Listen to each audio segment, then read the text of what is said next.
You are listening to the Novel Writing Podcast, episode 107. Grab a cup, cozy up, and let's get to writing. Today's episode is about writing resolutions, which is fitting since we're right around the corner from 2024. Does that seem weird to anyone else? It's not just me, right? In real time, this episode is coming out on December 26th, which means we are right at the beginning of what I like to call Black Hole Week.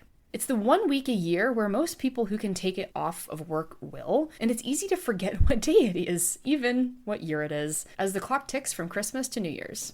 With that black hole in mind, let's talk about writing resolutions going into the new year. You can call them goals instead of resolutions if that language bothers you, but regardless, the beginning of a new year is a great time to set new goals, especially writing goals. I'm going to share with you some of what my writing goals or resolutions are for 2024, and it will probably surprise exactly no one that mine involve releasing a book and writing 1 or 2 more, or 3, you never know. Maybe that was a surprise to you.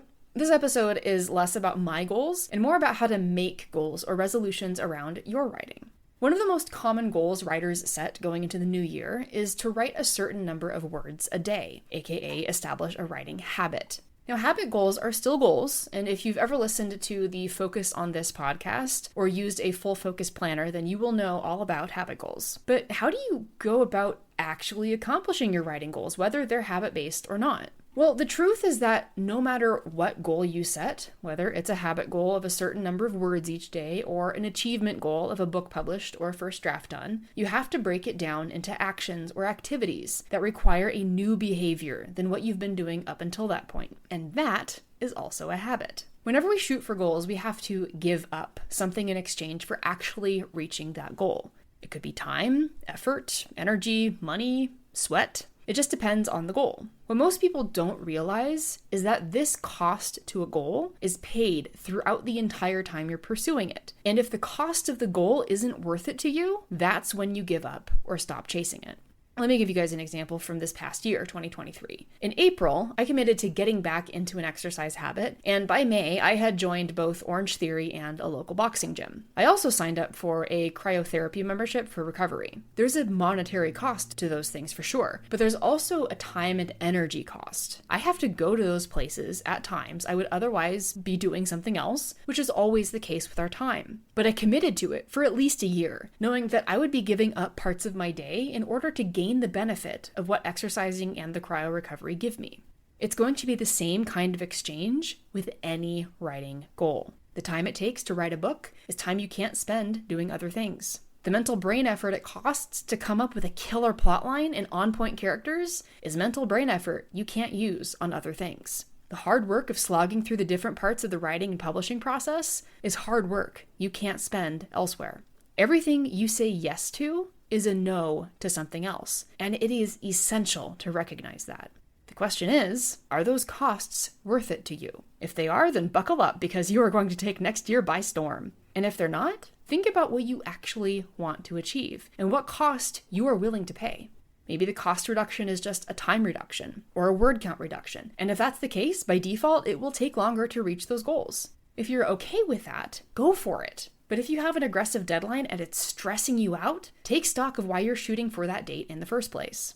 Okay, here's a semi-sneak peek into my writing goals for 2024. I am planning to release the 3rd book in my young adult portal fantasy series in June. If you're interested in that genre, you can find the link to the series in the description. When book 3 goes to copy edits and final prep, I will be working on the first draft of book 4. I did get the first 18,000 words for book 4 during the October 2023 round of the 60-day challenge, but I was interrupted by my developmental edit review for book 3. My long shot goal is to have book 4 ready to go completely by the end of the year, even though its planned release date isn't until fall of 2025. Ultimately, I'm working toward writing 2 books a year, and along those lines, I'm hoping to start the first draft of a villain backstory during 2024, probably toward the end of the year. To support all these goals, guess what?